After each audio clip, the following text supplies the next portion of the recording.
jẹ́ kí a gbàdúrà. Là wá lójú ẹ̀mí Olúwa kí àwa kó lè máa wo ìyanu wọn nì láti inú ọ̀rọ̀ mímọ́ rẹ wá nípasẹ̀ Jésù Kristi Olúwa wa. Àmín. Àkòrí ọ̀rọ̀ wa, ẹ máa ṣe àfarawé Kristi. Ẹ máa ṣe àfarawé Kristi. Ẹṣin ọ̀rọ̀ wa láàrin inú ìrere Jésù Kristi Olúwa bí a ti ọwọ́ Jòhánù kọ sílẹ̀, orí 13 ẹsẹ̀ 14 àti 15. Ǹjẹ́ bí èmi ti ń ṣe Olúwa àti olùkọ́ni yín bá wẹ ẹsẹ̀ yín, ó tọ́ kí ẹ̀yin pẹ̀lú sì máa wẹ ẹsẹ̀ ara yín, nítorí mo ti fi àpẹẹrẹ fún yín kí ẹ̀yin kí ó lè máa ṣe gẹ́gẹ́ bí mo ti ṣe sí yín. Kí ni à ń pè ní àfarawé?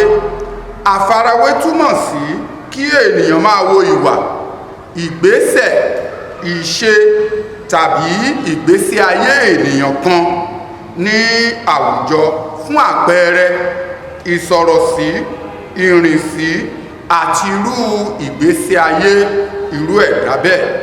Nínú ibi kíkà wa tí òní, a rí ìgbésẹ̀ tí Jésù Kristi gbé láti wẹ ẹsẹ̀ àwọn ọmọ ẹ̀yìn rẹ̀ nígbà tí ó mọ̀ wípé ó ti tó àkókò fún òun láti padà sí ọ̀dọ̀ Ọlọ́run. Irú ìgbésẹ̀ yìí fi hàn wá irú adarí rere tí Jésù Kristi jẹ́ nígbà tí ó wà ní ayé. Àwa náà gẹ́gẹ́ bí adarí àti ọ̀gá, yálà lẹ́nu iṣẹ́ kan tàbí òmíràn, a ní láti gbé irú ìgbésẹ̀ èyí tí Jésù gbé yìí kí ìgbésí ayé wa àti ọ̀rọ̀ wa kí ó lè fi ara jọ Jésù.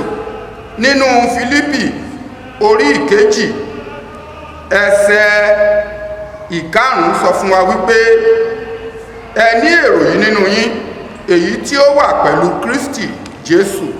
Bákan náà nínú ìwé Éfésù orí 5 ẹsẹ̀ 1 àti 2 sọ fún wa wípé nítorí náà ẹ máa ṣe àfarawé Ọlọ́run bí àwọn ọmọ ọ̀wọ́n, ẹ sì máa rìn ní ìfẹ́ gẹ́gẹ́ bí Kristi pẹ̀lú ti fẹ́ wa, tí ó sì fi ara rẹ̀ fún wa ní ọrẹ àti ẹbọ fún Ọlọ́run fún òórùn dídùn.